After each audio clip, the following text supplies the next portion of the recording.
for me, it's a question of I've learned enough about airlines to know that some things are just wrong and against the law. And when I happen to see that, like in the case of what happened at Ottawa Airport, I cannot just walk by and do nothing.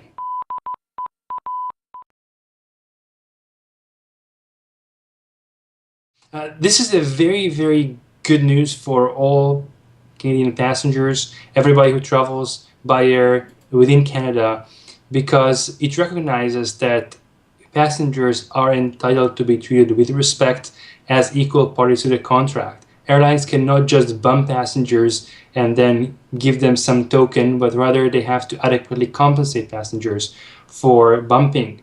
And we have to bear in mind that when you buy a ticket, you buy the ticket well in advance, months in advance. You entrust the airline with your money, believing that on the day of the travel, the time of your travel, you will be able to fly. You go to the airport and you are told, sorry, we have oversold the flight, you cannot fly. And in such situations, you are entitled to compensation up to $800, depending on the length of the delay caused by the bumping, and also on top of it, you are entitled to all sort of compensation depending on your circumstances, such as meals, hotel accommodation, or if you miss a cruise at the other end, possibly. All those things come on top of this denied boarding compensation. Okay, so those are additional to the rulings today. That's right. Right. This is just a cash compensation for the inconvenience, essentially, of being bumped. Actually, this regime that the agency approved was proposed by me based on some information Air Canada provided. There is a base amount of $400 compensation in cash. If your delay as a result of the bumping is less than 2 hours, then you get half of the base amount, that's $200. If the delay is over 6 hours as a result of the bumping, then you get twice the base amount, that is $800. Another important point in this decision is that if you choose to accept travel vouchers in lieu of compensation, which you don't have to, but you may, and if Air Canada wants to offer it, then it will have to be $1 in cash equals $3 in travel vouchers. Oh, so the formula is there too. So $800 meaning 2,400 in terms of travel voucher. I mean, That's correct. They That's can correct. try to individually negotiate you down. That's the rule. The rule is the rule. That's right. And the agency emphasized that this applies to cases when you're involuntarily being bumped from the flight. When you volunteer to be bumped, that's an entirely different story. Then the airline can negotiate with you, like in a market. Right. So And this is the situation where, in particular, Air Canada, they overbook, right? So in a sense, in the economic model, I mean, they overbook the plane, which is why the situation occurs. That's right. And even then they can try to ask for volunteers. So this compensation scheme does not apply if they ask who wants to go with a later flight voluntarily. Because if you volunteer to give up your seat, then it's a private agreement between you and Air Canada. But if there are no volunteers at all, or there are no enough volunteers, which sometimes happens, then those rules apply to those who are involuntarily bumped from the flight. Right. And this regime is miles better than the one that we had before, right? Was it like $100 in travel voucher? I mean, that's No, it was $100 in cash or $200 in travel vouchers. right. And there's any time like 6 hours or regardless of how many hours. Regardless, it's still the even same. if it was the next day, you would still have the same amount. And this is a very important aspect of my proposal, that it adequately creates an incentive for the airline for reprotecting passengers and rebooking them on other flights quickly, because the amount of the compensation depends on how quickly the passengers get to their final destination. If the airline is lazy and you are delayed by more than 6 hours, then the compensation will be very, very high. If the airline rebooks you quickly, then of course the compensation will be lower, could be as low as $200. Right, and I understand this is not this is a scheme that seems to be fair internationally, true, right? I think the U.S. and the European countries, they actually compensate more, right? European Union compensates passengers between 125 to 600 euros depending on the distance of the flight from which you're bumped and the delay caused by the bumping. So the $800, which is our highest amount, is very much in par with the 600 euros in the Europe regime.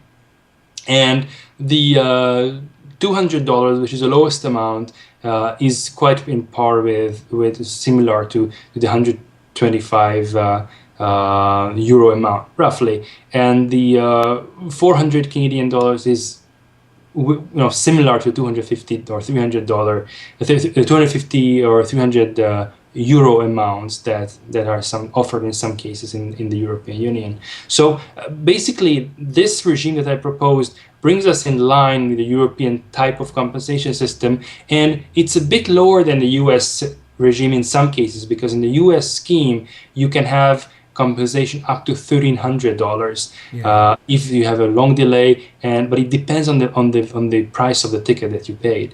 So one of the aspects of this regime in Canada, that it's egalitarian. It creates an equal amount regardless of whether you bought a cheap ticket or an expensive ticket, because after all, the inconvenience caused by bumping is the same. Right.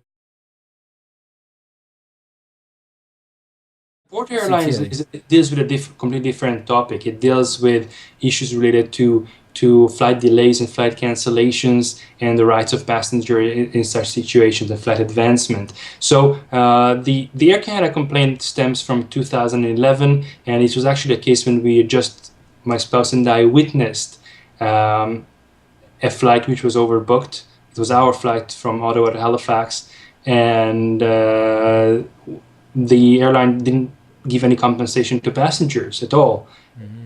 And this really made me scratch my head, and I started to look into this more closely. And when it comes to Air Canada, if I start looking at things closely, it probably ends with a complaint. So yeah. So this intrigues me so much. Like us Canadians, we are very very nice, quote unquote. Sometimes we just take it. Okay, if that's what Air Canada told us, that's the standard way. We'll just take whatever is given to us. So what makes you go all the way? I don't know how much time you have spent on this, and like over the years, the kind of effort, and now it's benefiting all Canadians. I'm so thrilled. But yeah, talk a bit about that journey for you. It started with very small steps, and a complaint here, a complaint there, a free evening here, a few hours that I wasn't doing mathematics, felt too tired, or just mathematics is a bit like writing a book or writing a poetry. There are some parts of it that is kind of routine work of just working out the details, but some requires inspiration. And when you feel, okay, I don't have inspiration, or I'm not in the mood for really doing a good work, then it's better to just put it aside and do something else. So that was how the time came for doing some of those. And many of those complaints I wrote them in one evening, pretty much. Just sat down, put maybe 2 evenings if it was very complicated. And slowly also I learned how the law works. So if I have to write now a complaint, I have templates. I have arguments that are spelled out, and to some extent it's copy pasting, saying, okay, this argument worked in this case. The agency endorsed this argument in 3 subsequent cases, so I just need to refer to quote those subsequent cases. And just like similar to mathematics, when you have a good theorem, it works to solve many problems. So the way I view in many ways this area of law is, of course, there's a human factor. You need to persuade people that you are right. You need to convince that something is better than something else, which is, of course, not an exact science, unlike mathematics. But the way of thinking of taking some authorities and explaining why it applies to your case is very similar to what I do in mathematics every day, taking a theorem and prove that the conditions of the theorem hold, and therefore the consequence is what you want. Yeah. So the words are different. In mathematics, you have MathSciNet, a website for the American Mathematical Society, where you can search for papers by keywords. For in law, you have Canly. In mathematics, you have references. In law, you have authorities. Um, but in terms of the mental process, is somewhat similar. So, how many hours would you have? Would you estimate that you spend on the Air Canada complaint in terms of hours, and also in terms of the pages of complaint things you have to write and things you have to read? I think Air Canada send you a pile of stuff too, right? They tend to send piles, although I think for me a typical complaint is probably 10 to 20 pages. In the case of Air Canada, my response to Air Canada's proposal this summer was 47 pages, but part of it was just exhibits, so just some documents that I provided the agency. It's hard to quantify. I know that with this particular case, there was a lot of back and forth because Air Canada provided some data about its overbooking rates and so on. It was unfortunately confidential, so I cannot talk about its details because there's a confidentiality order in place. But so I needed to analyze it. That was actually a mathematical analysis I was doing there to analyze some of the data that was provided.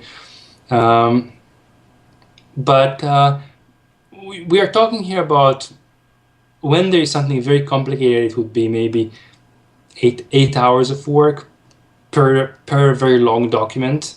Quite often it's half an hour of work, an hour of work to just read something, come up with an answer to it, put it into writing, then send it off. So, over the 3 years, would you say 50 hours, 100 hours in the I, ballpark? I really don't know. I never thought about it, and I don't want to just give some kind of figure in a kind of irresponsible way. Okay, but yeah, you did reply to all of them and spend time reading and research. Like I saw you reference the Montreal Convention. I thought, okay, wow. I googled the name. All right, you Article 19 was it? I think. Yeah. Yes, that's quite true. It's something that perhaps it would be interesting idea of line of business to start selling T-shirts with an Article 19 printed on it, Yeah. and start selling it at airports. So, so, as a mathematician, I think you may appreciate this. Maybe we should name this compensation after you, like naming a theorem after Euclid or something. Well, thank you. It's people sometimes ask me about the issue of media and really the way I view it is that I guess I have a somewhat archaic approach to this. It's not doesn't matter whether it's me or somebody else who got those rights. What is important is that those rights are put in place and that people will have now better treatment. It doesn't matter whether it was me or my neighbor or my friend or you or the person in the next other city who made those changes. So for me, it's a question of I've learned enough about airlines to know that some things are just wrong and against the law. And when I happen to see that, like in the case of what happened at Ottawa Airport, I cannot just walk by and do nothing. I feel this a responsibility. Knowledge gives some responsibility. When you know that something is wrong and when you have quite a good idea how to fix it, that does impose on you some level of moral responsibility, social responsibility. And so the issue of air passenger rights, I guess, needs a face in Canada. And I don't see myself as, as a full-time passenger rights advocate. I'm a mathematician after all, but certainly I know that I'm able to bring to the agency and through the agency to the Canadian public some prospects and some arguments that benefit everybody. So I do it. Yeah, I mean, Gabby, you're so humble. Trust me, I mean, it takes so much time and effort, all the research and what. sure, I think you are being humble in the sense that if you don't do it, someone else would. It's like the mathematical object. If you don't discover it, someone else would discover that same theorem. But nah, I don't think so. It takes It's certain very person and aptitude, and I'm so happy that. You did it and benefit all Canadians, including myself. I'm biased here. I guess I'm a reporter at the same time. I'm a Canadian too, so Thank you.